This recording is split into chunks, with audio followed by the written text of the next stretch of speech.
Assalamu alaikum students, I am Ms. Arsh Fatma, your biology instructor, and you are watching the first chapter explanation of O Levels IGCSE.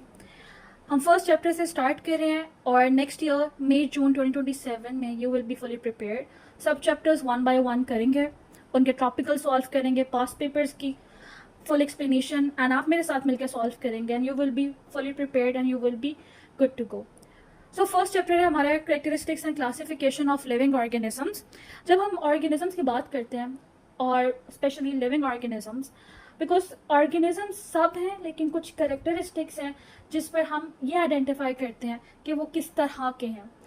अगर example दी जाए आपको, तो अगर मैं बोल रही हूँ कि this organism is an living organism, तो ऐसी कौन सी चीज़ें हैं जो आपको नजर आएंगी? उसमें आपको नजर आएगा कि they can move, they can respire, they can have their food, any kind of nutrition, they can grow, they can excrete and the further respiration वाली सारी चीज़ें, they have a kind of sensitivity. So कुछ characteristics है जिसकी base पर हम living organisms को classify करते हैं।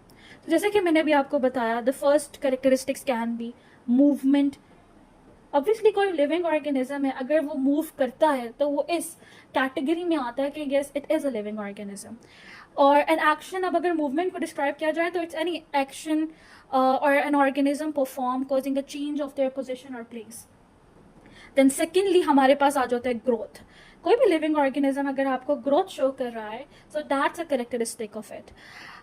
ग्रोथ में आपके पास क्या आ जाता है? आपको उनकी हाइट में इंक्रीज नजर आएगा, बॉडी मास में इंक्रीज नजर आएगा, उनका ड्राई मास बढ़ेगा। ऑब्वियसली ड्राई मास बढ़ने का मतलब ये होता है कि नंबर ऑफ सेल्स उनकी बॉडी में इंक्रीज हो रहे हैं, तो दैट मीन्स कि दे आर ग्रोइंग।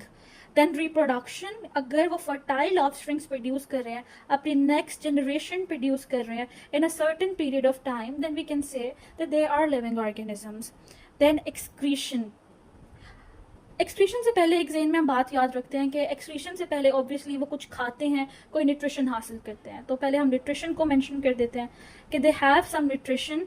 और जब वो खाते हैं, फूड को एब्जॉर्ब करते हैं, अब ये ज़रूरी नहीं है कि न्यूट्रिशन वो खाते ही उनको मिल जाए। कुछ ऑर्गेनिज्म आपको सेप्रोफिटिक मिलेंगे, मतलब वो अपने न्यूट्रिएंट्स को एब्जॉर्ब करेंगे, कुछ अपने न्यूट्रिएंट्स खुद बनाएंगे, जैसे प्लांट्स फोटोसिंथेसिस के थ्रू बनाते हैं, और कुछ आपको खाते हुए नजर आएंगे जैसे कि humans and animals. So there is a difference between nutrition and जब न्यूट्रिशन वो ले लेते हैं, देन देयर इज एक्सक्रीशन, कि अब जो waste material, the toxic material जो उनकी बॉडी में बना है, they will excrete it out. अब यहाँ पे एक चीज़ मैं मेंशन करूंगी कि न्यूट्रिशन में सिर्फ ये बात नहीं आती है कि उन्होंने चीज़ खाई, न्यूट्रिशन में और भी चीज़ें आती हैं। फॉर एग्जांपल ऑक्सीजन जो है, कार्बन डाइऑक्साइड का एक्सचेंज होना, ऑक्सीजन का डिफ्यूज इन होना, ऑर्गेनिक कंपाउंड्स का बनना, आयंसी वाटर की नीड होना एक ऑर्गेनिज्म के लिए, ये सब न्यूट्रिशन में आता है। एंड एक्सक्रीशन में भी यही आता है कि कार्बन डाइऑक्साइड जो एक वेस्ट मटीरियल है एनिमल्स के लिए, उसका एक्सक्रीट आउट होना, दैट इज ऑल्सो एक्सक्रीशन। और ह्यूमंस में भी वही होता है। प्लांट में क्या एक्सक्रीट आउट होता है फोटोसिंथेसिस में, दैट इज ऑक्सीजन। तो ये सारी चीज़ें आपको नजर आएंगी कि लिविंग ऑर्गेनिज्म में। देन हम बात करते हैं सेंसिटिविटी की। सेंसिटिविटी मतलब उनको कुछ स्टिमुलस फील होगा, any change in the environment. तो अगर उनको अपने एनवायरनमेंट में कोई भी चेंज नजर आ रहा है, कोई भी उनको स्टिमुलस फील हो रहा है, एक कुछ चेंज है हमारे एनवायरनमेंट, फॉर एग्जांपल उन्हें किसी गर्म चीज़ को हाथ लगाया और उनको फील हो रहा है कि यस ये गर्म है, मुझे हाथ पीछे कर लेना चाहिए, या यहाँ डेंजर है, मुझे यहाँ से दूर हो जाना चाहिए, that is also a stimulus. अब स्टिमुलस जो है वो इंटरनल एंड एक्सटर्नल एनवायरनमेंट दोनों में होता है, कि एक्सटर्नली उनको कोई चीज़ फील हुई या फिर इंटरनली उनको बॉडी के अंदर कोई चेंज महसूस हो रहा है। तो अगर ये दोनों चीज़ें एक ऑर्गेनिज्म फील कर रहा है और उसको सेंसिटिविटी फील हो रही है, वो सेंस कर पा रहे हैं इन चीज़ों को, तो दैट मीन्स कि वो ऑर्गेनिज्म लिविंग है। अच्छा, अब हमारे पास लास्ट में बात आ जाती है रेस्पायरेशन की। अच्छा, बच्चे अक्सर कंफ्यूज करते हैं कि डिफरेंस क्या होता है बिटवीन रेस्पायरेशन एंड ब्रीथिंग। बहुत सिंपल डिफरेंस है कि जो रेस्पायरेशन है वो एक एनर्जी प्रोडक्शन का प्रोसेस है, इसके अंदर एनर्जी प्रोड्यूस करती है बॉडी। लेकिन दूसरी तरफ ब्रीथिंग में आपके पास गैसेस का एक्सचेंज हो रहा है, जो ऑक्सीजन है वो डिफ्यूज इन हो रही है और जो कार्बन डाइऑक्साइड है वो डिफ्यूज आउट हो रही है। So there is a basic difference. आप अगले चैप्टर्स में इनको डिटेल में भी पढ़ेंगे कि टाइप्स भी होती हैं रेस्पायरेशन की, ब्रीथिंग किस तरीके से, इसमें कौन कौन से ऑर्गन्स इन्वॉल्व होते हैं। बट अभी के लिए respiration is an energy process. इसमें बॉडी में आप एनर्जी प्रोड्यूस करते हो, कैसे आप फूड खाओगे, फूड की जो न्यूट्रिशन है वो ब्लड में जाएगी, ब्लड से वो न्यूट्रिशन सेल में जाएगी और सेल उसको यूज़ करेगा, ऑक्सीजन को भी यूज़ करेगा एंड देन एनर्जी प्रोड्यूस होगी। ब्रीथिंग में सिंपल, आप ऑक्सीजन अंदर ले रहे हो, कार्बन डाइऑक्साइड बाहर निकाल रहे हो with the help of certain organs. वो नोज हो सकती है, थ्रोट होता है और लंग्स वगैरह इंक्लूडेड होते हैं। सो ये बेसिक डिफरेंस है, आगे चैप्टर्स में आप पढ़ेंगे। अगर ये सारी जो आपको मैंने लिस्ट लिख के दी है अगर आपसे याद नहीं होती है तो एक आपके पास निमोनिक है which is Mrs Green, oh Mrs Green not green, Mrs Green. And M for movement, R for respiration, S for sensitivity, G for, यहाँ पर आप कमेंट में लिखें जी फॉर क्या होगा, and now R for respiration, E for excretion and N for nutrition. अगर Mrs Green करके आप याद करेंगे तो आपको ये सारे करेक्टरिस्टिक्स एक लिविंग ऑर्गेनिजम्स के अच्छे से याद हो जाएंगे। ओके, नाउ ऑर्गेनिजम्स तो हमें पता चल गया कि वो लिविंग कैसे हैं। अब बात यहाँ पर ये आती है कि ऑर्गेनिजम्स को क्लासिफाई कैसे किया गया। साइंटिस्ट ने देखा कि डिफरेंट प्लांट्स एनिमल्स प्रेजेंट है इस अर्थ पर, लेकिन उनको क्लासिफाई करना बहुत ज़रूरी था। अगर मैं एक एनिमल देख लेती हूँ, एक जो कि जिसकी लिम्स हैं वो वॉक कर रहा है लैंड पर, और एक ऑर्गेनिज्म है जो कि वॉक नहीं कर रहा बल्कि स्नेक की तरह उसकी एक मूवमेंट है, तो फिर ये दोनों कौन है? अगर एक ऑर्गेनिज्म है जैसे प्लांट जो कि बोलता भी नहीं है ना, वो चलता फिरता है, मूवमेंट उसमें आपको नजर नहीं आ रही, लेकिन वो फिर भी क्लासिफाई बाकी कैरेक्टरिस्टिक्स की वजह से लिविंग ऑर्गेनिजम्स में होता है, तो ये कौन सा ऑर्गेनिज्म है? कुछ जो आपको माइक्रोस्कोप से नजर आते हैं तो वो कौन से ऑर्गेनिजम्स है, ये इनकी क्लासिफिकेशन बहुत ज़रूरी थी। सो इस तरीके से साइंटिस्ट ने थोड़ी रिसर्च की, उन्होंने एक डेफिनेशन बनाई स्पीशीज़ की, उसकी बेसिस पे उन्होंने फर्दर रिसर्च किया, उनको पता चला कि हम अगर चाहते हैं कि इस अर्थ पर जितनी भी चीज़ें प्रेजेंट है उनको एक नाम दिया जाए तो एक प्रॉपर सिस्टम हमें डेवलप करना होगा। So how organisms are classified? Organisms are classified on the basis of their features. ठीक है, सबसे पहले हम देख लेते हैं कि मिलियंस ऑफ ऑर्गेनिजम्स अर्थ पे प्रेजेंट है, और वो ऑर्गेनिजम्स को हम कहते हैं कि उन सब की एक स्पीशी है। तो स्पीशी की एक डेफिनेशन है जो कि आप नोट डाउन कर लें, जो कि बहुत इंपॉर्टेंट है आपको फर्दर। स्पीशी का जब भी वर्ड यूज होगा तो आपको ये डेफिनेशन भी समझ आनी चाहिए। तो species is defined as a group of organisms that can reproduce fertile offsprings. Offsprings होते हैं अगली जनरेशन में जो चीज़ें पैदा होती है, they are offsprings. Okay, offsprings से स्पेलिंग में करेक्ट कर लेते हैं यहाँ पर हम, ऑफ स्प्रिंग्स। फर्टाइल मीन्स तो आगे भी रिप्रोड्यूस कर सकते हैं। सो फर्टाइल ऑफस्प्रिंग्स आप बिल्कुल इस तरह समझे जैसे कि उनकी अगली जनरेशन को हम कह रहे हैं कि वो एक अगली जनरेशन प्रोड्यूस कर सकते हैं, उनके भी आगे बेबीज एंड अगली जनरेशन हो सकती है। फर्टाइल मतलब जो वो प्रोड्यूस करेंगे ऑर्गेनिजम्स वो भी आगे रिप्रोडक्शन कर सकते हैं। आपने सुना होगा फर्टाइल लैंड, वो लैंड जिसके अंदर से चीज़ें उग सकती हैं, चीज़ें ग्रो कर सकती है। सो स्पीशीज क्लासीफाई होते थे on the basis of their features they share. और अगर हम लोग एग्जाम्पल देखें मैमल्स की, मैमल्स वो ऑर्गेनिजम्स होते हैं जिनकी बॉडी पे बाल होते हैं, they can give birth to their child, they can feed on milk, इस तरह के कुछ फीचर्स है जिसके बेसिस पे हमने उनको मैमल्स की ग्रुप में कंबाइन किया हुआ है, क्लासीफाई किया हुआ है।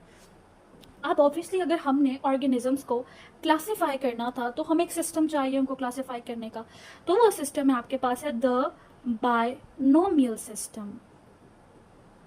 अब ना what is binomial system? Organisms जो फर्स्ट क्लासीफाई किए गए थे ना, वो एक नेचुरलिस्ट ने किए थे जिनका नाम था लीनियस, और इस तरीके से उन्होंने क्लासीफाई किया था कि सब लिविंग ऑर्गेनिज्म को एक छोटे छोटे ग्रुप्स के अंदर कर दिया। जैसे स्पीशीज का एक लेदा, हर स्पीशी का एक सेपरेट ग्रुप है जिसके अंदर वो फर्दर अपनी फीचर्स के थ्रू डिवाइड होते जाते थे। अब आपको एक इंटरेस्टिंग फैक्ट बताती हूँ कि जब साइंटिस्ट एक कॉन्फ्रेंस में बैठते थे और वो सोचते थे कि हमने इस चीज़ के ऊपर बात करनी है, लेकिन उनको समझ नहीं आता था कि हम उस चीज़ को क्या बनाएं। फॉर एग्जाम्पल हम अनियन के एग्जाम्पल ले लेते हैं कि अनियन एक वेजिटेबल है, ठीक है। अब पाकिस्तान में जो लोग रहते हैं वो अनियन को प्याज बुलाएंगे, अब जो इंग्लिश बोलता है वो अनियन बुलाएगा, या उसमें भी डिफरेंट प्रोनाउंसिएशंस होती है, कोई ऑनियन कहता है कोई अनियन कहता है। पाकिस्तान में भी सिर्फ प्याज नहीं कहते, वो भी अगली लैंग्वेजेस में चेंज होती रहती हैं चीज़ें। लेकिन साइंटिस्ट के लिए बहुत मुश्किल था कि अगर हम एक ही चीज़ की बात कर रहे हैं और हम सब डिफरेंट नाम ले रहे हैं उसके, तो किस तरीके से हम रिसर्च आर्टिकल्स में इसको मेंशन करेंगे, उसके फीचर्स डिस्क्राइब करेंगे। तो उन्होंने सोचा हम इस तरह का सिस्टम डेवलप करते हैं कि हम उसी ऑर्गेनिज्म को एक नाम दे देंगे, तो जब कोई साइंटिस्ट अपनी रिसर्च करेगा तो अपनी रिसर्च में वही नाम लिखेगा। तो इसलिए अनियन को उन्होंने एक नाम दे दिया, दैट वाज एलियम सीपा। अब एलियम सीपा नाम दे दिया उन्होंने अनियन को। अब जब भी कोई आप रिसर्च आर्टिकल देखेंगे तो वहाँ पे साइंटिफिक नेम लिखा होगा अनियन का, दैट इज एलियम सीपा। अब जो भी नाम हम लोग साइंटिफिक रखते हैं, आई मीन साइंटिस्ट जो साइंटिफिक नाम रखते हैं, उसके टू पोर्शंस होते हैं। First is the species and second one is the genus. For example अगर हम एक ले लेते हैं एग्जाम्पल किसी भी नाम के, होमो सेपियंस। अभी आपके पास साइंटिफिक नेम है ह्यूमंस का, तो इसमें जो फर्स्ट वर्ड है होमो, वो आपके पास आ जाता है genus and the second word is species. अब जो आपके पास जीनस है उसका फर्स्ट लेटर हमेशा कैपिटल होता है विच इज एच। दूसरी तरफ सेपियंस जो है वो थोड़ा इटैलिक्स में लिखा जाता है। अब ऑब्वियसली मैं हाथ से लिख रही हूँ तो मैं इसको इटैलिक्स में नहीं लिख रही, लेकिन अगर मैं चाहती हूँ कि पता चले कि ये जी स्पीशीज ही है, ये सेकंड नेम, तो मैं इसको थोड़ा लिखूंगी और साथ अंडरलाइन कर दूंगी, उससे मुझे पता चल जाएगा ये सेकंड स्पीशी है। सो फर्स्ट वाला जो होता है वो हमेशा जीनस होता है and the second one is species. Now what is meant by genus and species, या अभी हम डिस्क्राइब करते हैं कि ऑर्गेनिज्म को क्लासिफाई किया गया और उसमें ये जीनस एंड स्पीशीज को इंक्लूड किया गया। सबसे पहले उसको समझना इंपॉर्टेंट है। तो यहाँ पे अगर आपको नहीं भी समझ में आया कि अचानक से अनियन का साइंटिफिक नाम इलियम सीपा रखा तो ये होमो सेपियंस ह्यूमंस कैसे हुए, तो वो इस तरह हुआ कि साइंटिस्ट ने सोचा कि हम लोग नाम रखते हैं हर ऑर्गेनिज्म का साइंटिफिक नेम। उस साइंटिफिक नेम को रखने के लिए उन्होंने एक linear system of classification discover किया, बनाया। अब सिस्टम ऑफ क्लासिफिकेशन के अंदर आपने सबसे पहले एक जनरल नाम डिसाइड करना है एंड देन वो जनरल नाम कन्वर्ट हो जाएगा एक स्पेसिफिक नेम में। फॉर एग्जाम्पल आ जाता है आपके पास किंगडम। आप सबसे पहले आप किसी ऑर्गेनिज्म को देखेंगे और क्लासीफाई करने के लिए आप उसका किंगडम डिसाइड करेंगे ये किस किंगडम से बिलोंग करता है। अब किंगडम क्या चीज़ है, जैसे किंगडम एनिमेलिया होता है जिसमें आप एनिमल्स को रखते हैं, किंगडम प्लांटे होता है जिसमें आप प्लांट्स को रखते हैं, किंगडम फंजाई होता है जिसमें आप फंगस को रखते हैं। तो इस तरह पहले आप एक किंगडम सिलेक्ट कर लेंगे कि ये ऑर्गेनिज्म इस किंगडम से बिलोंग करता है। देन आप देखेंगे उसका फाइलम क्या है। फाइलम में ज़्यादातर ये चीज़ें आती हैं कि उसके फीचर्स किस तरह, बोन्स के फीचर ज़्यादातर। देन आप उसकी क्लास डिसाइड करेंगे। जैसे ह्यूमंस में देखा जाए तो ह्यूमंस की क्लास है कि वो मैमल्स हैं। सबसे पहले वो बिलोंग किंगडम एनिमेलिया से करते हैं क्योंकि वो एनिमल्स में आते हैं। एंड देन क्लास उनकी मेमेलिया है, मैमल्स हैं वो। क्लास के बाद आप उनकी फैमिली डिसाइड करेंगे। फैमिली के बाद उनकी जीनस, जो कि फर्स्ट नेम होता है, साइंटिफिक नेम है अगर तो उसका फर्स्ट पोर्शन जीनस होता है। एंड लास्ट पे आप उसकी स्पीशी डिसाइड करेंगे। जब ये सारी चीज़ें आप डिसाइड कर लेंगे एक ऑर्गेनिज्म के लिए तो फिर आप उसको एक साइंटिफिक नेम दे सकते हैं। जैसे होमोसेपियंस, होमोसेपियंस एक साइंटिफिक नेम है ह्यूमंस का, जो कि इसी तरीके से साइंटिस्ट ने डिसाइड किया था कि हम रखेंगे होमोसेपियंस। होमो आपके पास एक जीनस है एंड सेपियंस आपके पास स्पीशीज है। नाउ अब ये तो हमें समझ में आ गया कि किस तरीके से हम ऑर्गेनिजम्स को क्लासिफाई कर सकते हैं। अब आ जाते हैं हम लोग नेक्स्ट, अगर आप कोई ऑर्गेनिज्म देखते हैं तो आप कैसे डिसाइड करेंगे कि ये कौन से क्लास में आता है, इसका फाइलम एंड जीनस क्या है। ऑब्वियसली आप डिटेल में नहीं करेंगे इस चैप्टर में कि आपको एक ऑर्गेनिज्म का किंगडम, क्लास सब कुछ ही देखना है, लेकिन येस आप डाइकोटोमस कीज पढ़ेंगे जिसके थ्रू आपको चीज़ों का अच्छे से आइडिया होगा कि अगर मेरे पास एक ऑर्गेनिज्म प्रेजेंट है तो हम किस तरीके से उसको क्लासीफाई कर सकते हैं।